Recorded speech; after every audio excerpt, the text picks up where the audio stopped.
There is a medication sitting in the medicine cabinets of over 40 million Americans right now. Chances are high that you take it, someone you love takes it, or your doctor has strongly suggested you start taking it.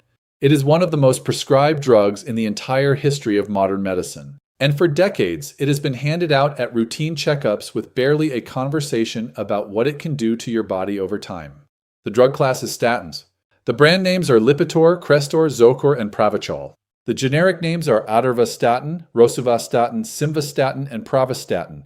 And if you are over 60 and you have been feeling unusually tired, if your muscles ache in ways that your doctor keeps attributing to aging, if your memory has felt foggier in the past few years, and if your strength has quietly declined, there is a very real and very well-documented biological reason that your prescription may be at the center of. I want to be clear about something before we go any further. Statins save lives in specific populations. The evidence for that is real, and I am not asking you to stop your medication. What I am doing today is giving you the complete picture that a 15-minute doctor's appointment almost never provides. Because you cannot make informed decisions about your own health without understanding what the research actually says about these drugs and what they do inside your body after 60. I'm Dr. Steven, and this channel is dedicated to translating the latest peer-reviewed research into clear, practical, honest health information for adults over 60. If you are not subscribed yet, please do that now, because every week we cover the science your doctor may not have time to explain in the detail you deserve. Now let us get into exactly what statins do, why the side effects hit harder after 60, and what the research says you should be asking your doctor about right now. How statins work and what else they block. To understand why statins cause the problems they do, you need to understand the mechanism. Statins work by blocking an enzyme in your liver called HMG-CoA reductase. This enzyme is the key step in your liver's production of cholesterol. Block the enzyme, reduce cholesterol production, lower LDL numbers on your blood panel. That is the intended effect, and it works reliably. Here is what most patients are never told. That same enzyme your statin is blocking is also responsible for producing a molecule called coenzyme Q10, commonly known as CoQ10.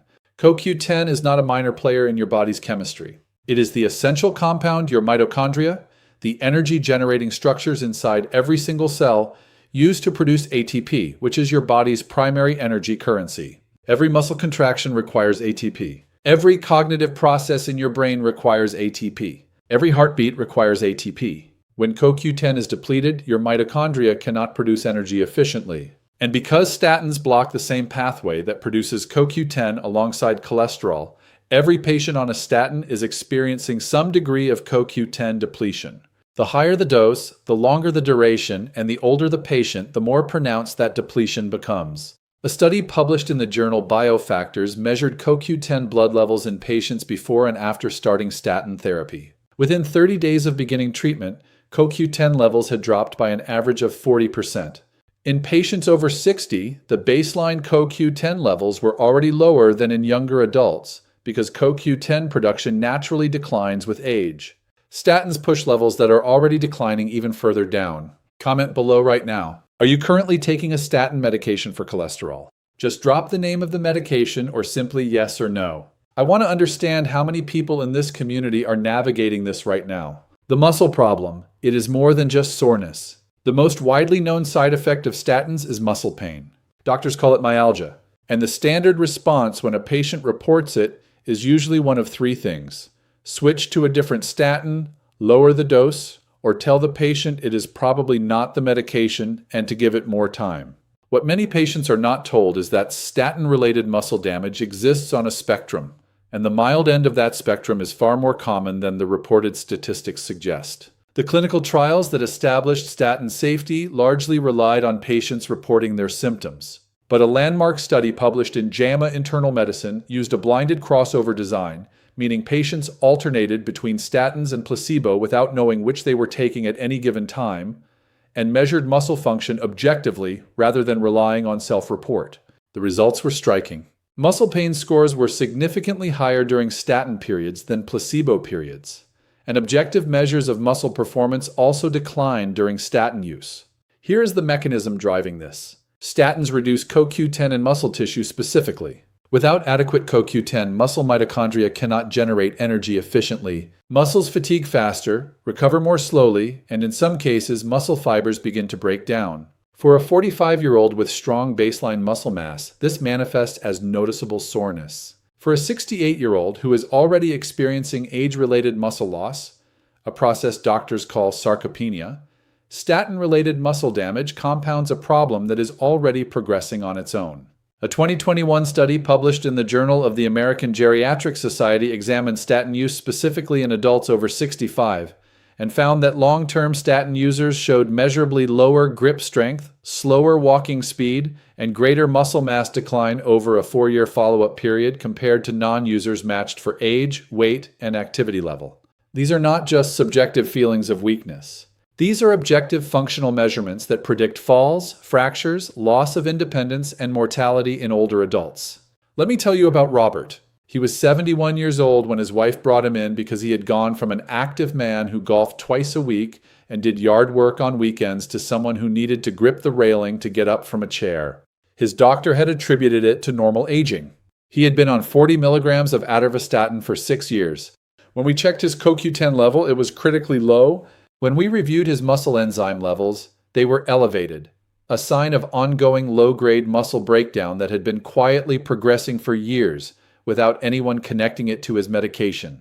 The memory connection, what the FDA knows and when they said it. In 2012, the United States Food and Drug Administration issued an official safety communication requiring statin manufacturers to add a warning label about cognitive side effects.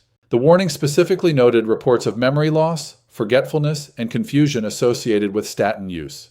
This is not fringe information. This is regulatory agency-level acknowledgement of a documented problem. The biological explanation goes back to the same mechanism. Your brain is the most cholesterol-rich organ in your entire body. Approximately 25% of all the cholesterol in your body resides in your brain, despite the brain representing only about 2% of your body weight.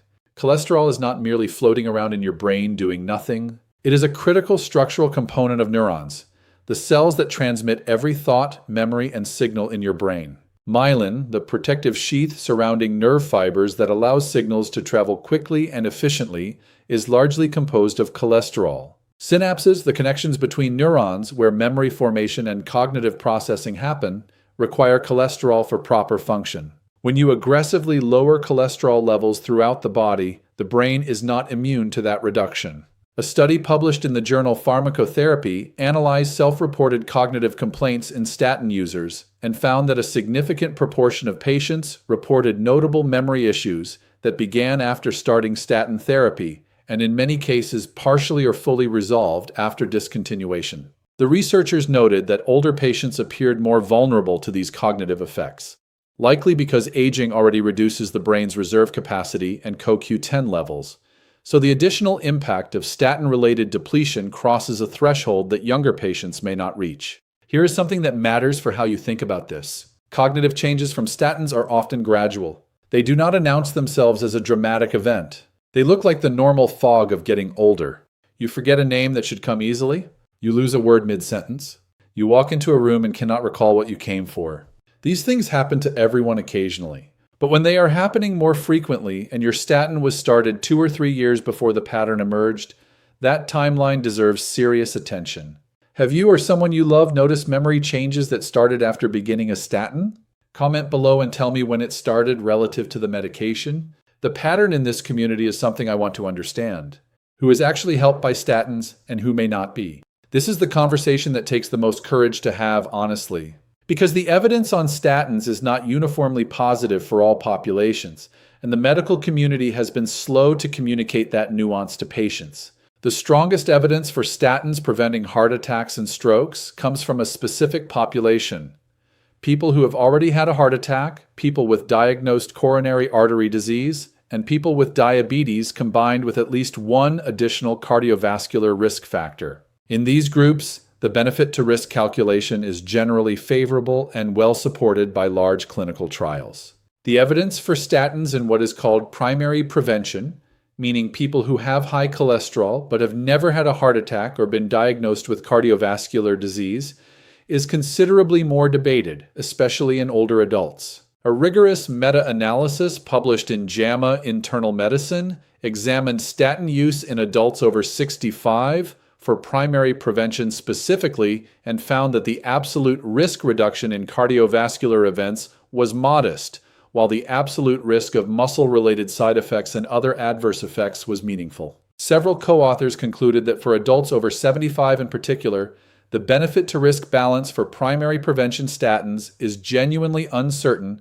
and deserves individual reassessment. The Cochrane Collaboration, one of the most respected independent bodies in evidence-based medicine, has similarly noted that the evidence for statins in primary prevention, particularly in older adults, does not uniformly support the widespread prescribing patterns currently seen in clinical practice. None of this means statins are wrong for you. It means the decision deserves a real conversation, one where you know whether you are taking this medication for primary or secondary prevention, what your actual absolute risk reduction is, and whether the side effects you are experiencing have been properly evaluated in the context of your complete health picture. What the research supports as next steps. Let me give you exactly what to do with this information.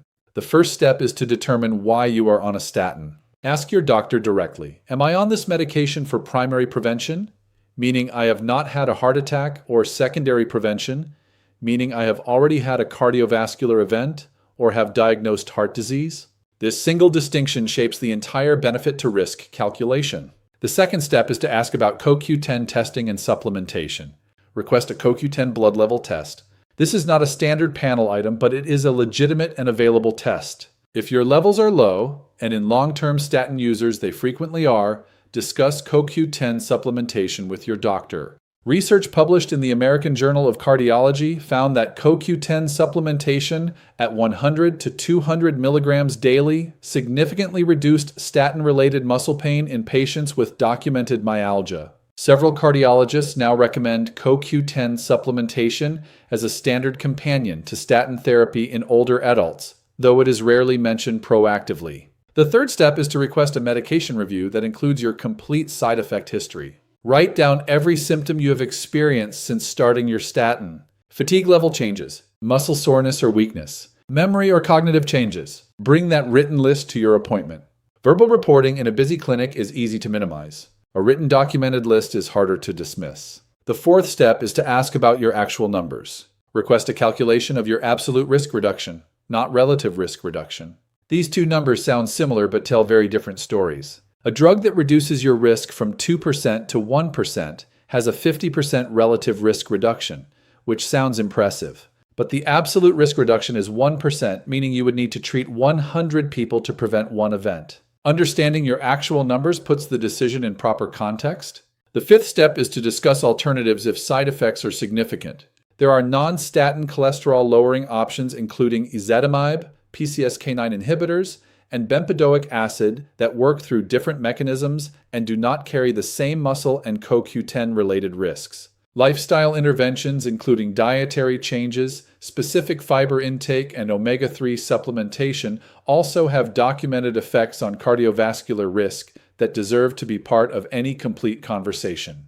A critical safety note before we close. Do not stop your statin medication without speaking to your doctor.